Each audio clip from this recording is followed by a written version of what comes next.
These enemies have an appetite for blood, an enemy remains, and that's the game. It's a decent twin-stick horror shooter, in the same vein as like True Lies for the SNES. There's other games kind of like this. The Ghostbusters game that came out, I think 4 or 5 years ago with the license, kind of played like this too, but that was more like Ghostbusters lore than horror. The story from what I could tell is it doesn't really explain it. I didn't see it get explained anywhere. Apparently your parents were driving a car and you got attacked, and then there's a car crash of some sort, and the monsters that attacked you are after you, and you and your sister Eva escape in the forest. So it's a pretty basic story. It kind of makes sense, like you're lost in the forest was what I assumed. There's like healing temples scattered around the stages. There's ammo, there's explosive barrels, traps, mines. The corpses can be used as sort of like a way of protecting yourself and like establishing boundaries between you and the other monsters, the monsters that are still moving about. So that's kind of neat. Visually, the game is fairly well done. It's kind of like average, smoothed over, semi HD look. So it's not like super detailed, but it's like decent enough. The sound effects are borderline decent. They could be more compactful or impactful. Yeah, they're not amazing, but they're not super horrible. They just, like, the pistols don't have the impact they should have. The music's subtle. It still set the mood. I wouldn't say it was like a super creepy mood, but it was decent. I couldn't remember any of it. There's not a lot of ammo. Like, that's the biggest issue with this game. There's not a lot of ammo outside of your basic pistol, which has infinite ammo, so you're going to be relying on that a lot. The player speed is a little bit slow, but I'm fine with it, because if it was too fast, you'd just be running into monsters and making mistakes left, right, and center. Yeah, the slow-paced action, it makes it feel like it's more casual for a casual audience than a lot of other shooters.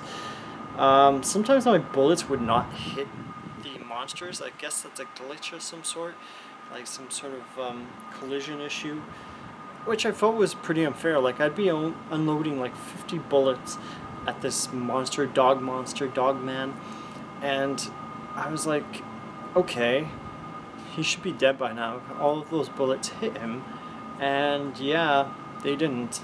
I just had to reload and keep on trying, and eventually beat the monster, but it seems unfair, and especially if I was using like the non-infinite ammo, then I'd be pretty upset because you'd run out of ammo easily. But yeah, I feel like the level designs are short, which can be a pro or a con. It's kind of good if you have to be somewhere and you just want to play briefly.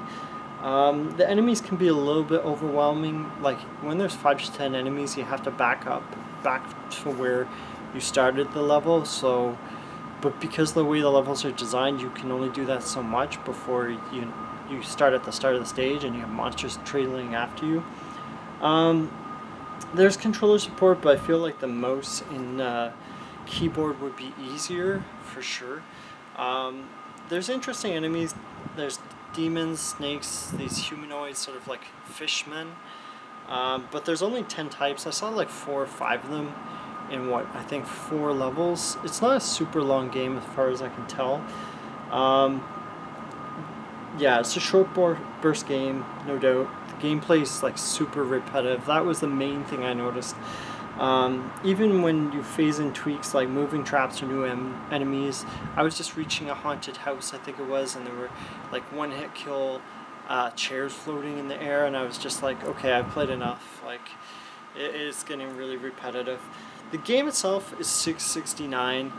It's not bad. I thought the game looked more interesting before I played it, because you see a zoomed in picture of the characters, so you expect like it's gonna be like third person, cameras behind the person, but in fact the camera's like over the top, which is not what I was expecting. I thought it'd be a lot more, visceral in like one-on-one fighting, but it's like the camera's so far back that you're not really in the middle of the action, unfortunately, so kind of it's not as in your face.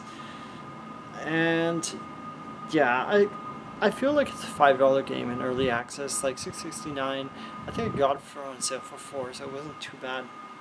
If you're looking for a hard twin stick game for Halloween or just October, this isn't bad. Like, I'd say this is probably the best option on Steam for twin stick horror games. They usually come out as like sci-fi games, so this one's a bit different scenery setting. I feel like it's a solid 7.5, but again, it's a little repetitive. And since it's in early access, it's unfinished. So, have a look and see if it interests you, and maybe wait for the Halloween sale. This might be on sale since it's kind of Halloweeny and horror-like. So, anyways, change to the hallmark of nature. Nothing remains the same. Alan Wiseman, keep on gaming. Ciao.